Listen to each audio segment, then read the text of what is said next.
welcome to my YouTube channel. In today's video, I'm going to be talking about my experience having a salpingectomy. If you don't know what that is the procedure a woman goes through when they get their tubes removed.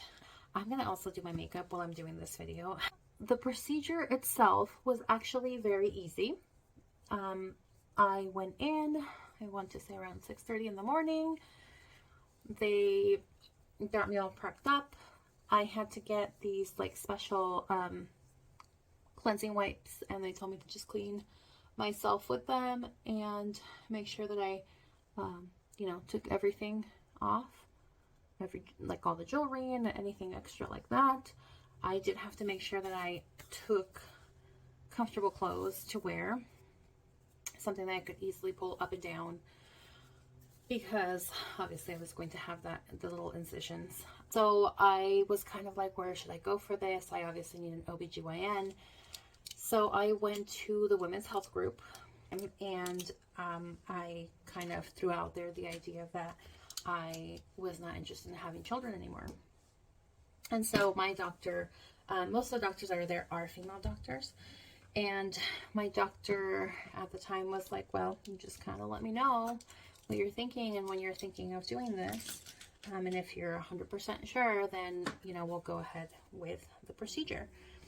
And we'll talk more about it. And so I was kind of like, okay. And that's kind of where the whole thing stayed. I didn't really talk about it too much. And almost a year passed, and then I decided, you know what, I'm going to get this done. Because I was really fearing that in one of those times that, my husband and I had sex, that I would end up getting pregnant. And the thing is, I tried hormones, I tried birth control, I tried an IUD. It just didn't work out for me. I did not like the way I felt whenever I was using any of those things. I do not like how my body reacts to hormones. It just does not react very well. So I very quickly decided that I did not want to keep going with that. Before that, I did not do hormones or any sort of birth control, and we were able to not get pregnant for a very long time. So I just figured I'd keep going with that method. But then I got to a point where every month I would freak out because I thought maybe I could be pregnant, and it was really starting to mess with me. And financially also, we were just not in a good place, and emotionally we were not in a good place to get pregnant again. So I took it upon myself.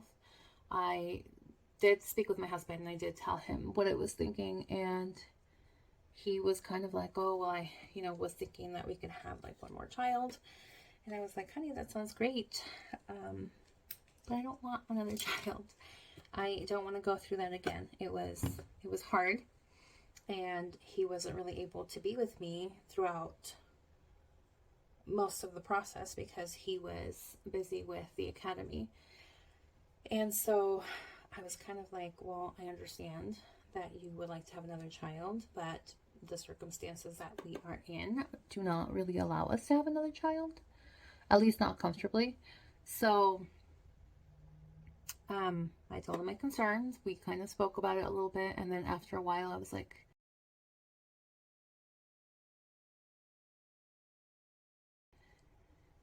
you know what, I'm just gonna do it. And it took me some time talking to God. It took me some time really thinking about it, and trying to come to the senses that if I'm doing this, it's for real, it's serious. Like, I cannot come back from this. This is something that I cannot change my mind on. So finally I kind of spoke to myself and told myself, hey, if you're going to do this, like, you've got to be 100% sure. I decided I'm going to go for it. I'm going to get my tubes removed. I am done. I am blessed with 2 beautiful boys. I'm very happy with what God has given me, and I'm finished. This is, in a way, I kind of felt like this was somebody else's time to have children. And I know it sounds really strange, but I think that my sister was an awesome aunt. She is an awesome aunt. She has been there for me and for the kids through everything. And she's always been so encouraging and so caring, and she's tried her hardest to stay neutral when I've had issues and everything, and just kind of giving me advice as best as she can. And I think it's her turn.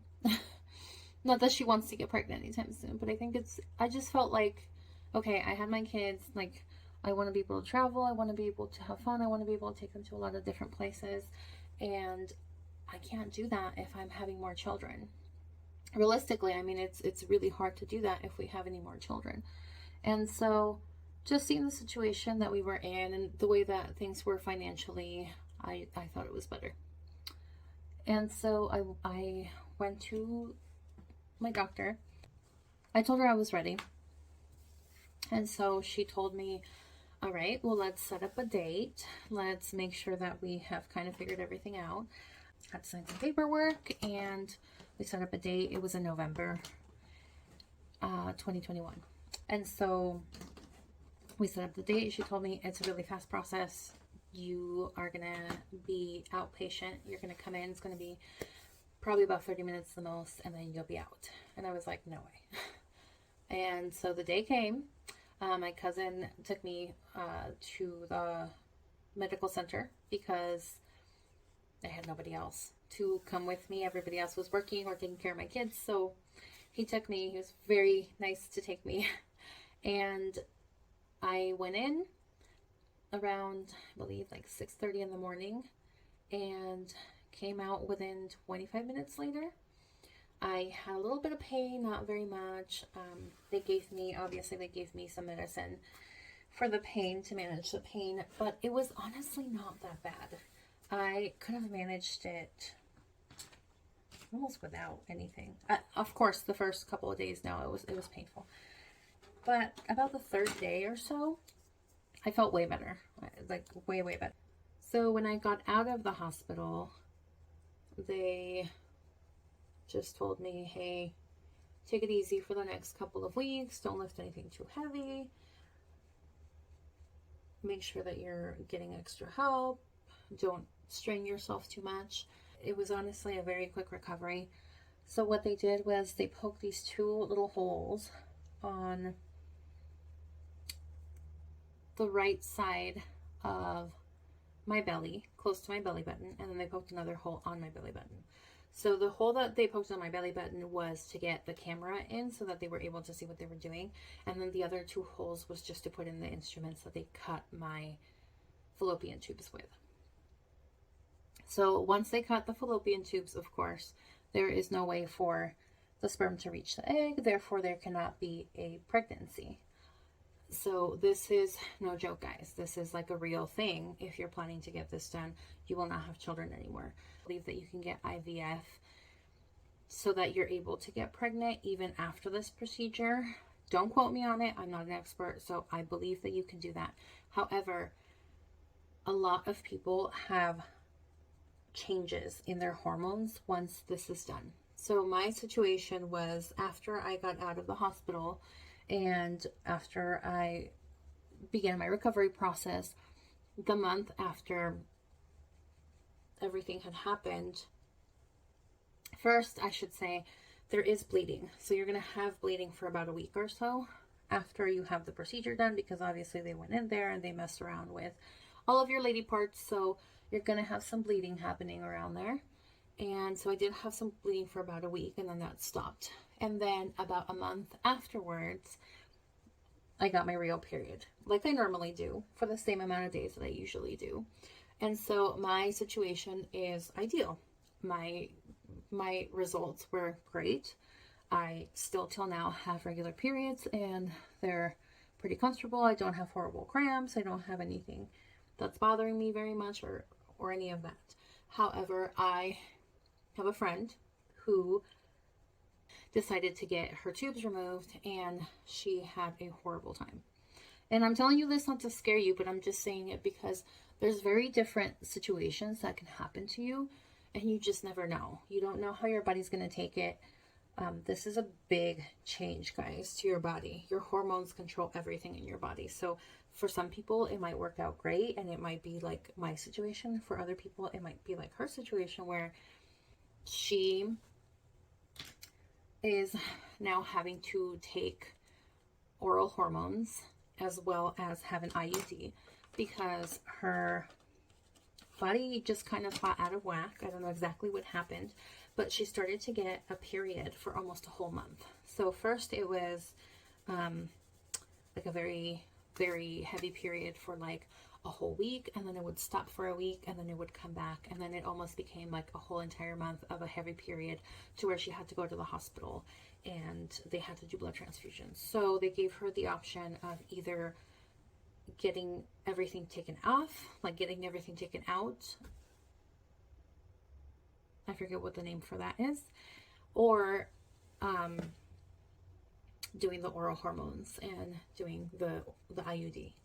And so she chose that. Once again, I am just telling you this because it happens to some people. Not everybody's body reacts the same. So I just want you to kind of weigh out the scenarios and the situations and think of yourself and what you would do in each situation. The whole process on its own, though, was super quick. It was very fast. The recovery was very quick. Thank God I did not have any complications whatsoever. So I cannot complain about anything. And that's about it. That was the story. Quick, simple, easy. Can't have children anymore. Don't have to worry about that. Which is why I decided to get my tummy tuck, because I tested myself out. I told myself that this was going to be like a test to see how I would deal with anesthesia and how I would deal with recovery and pain and all of that, and it seemed to turn out great.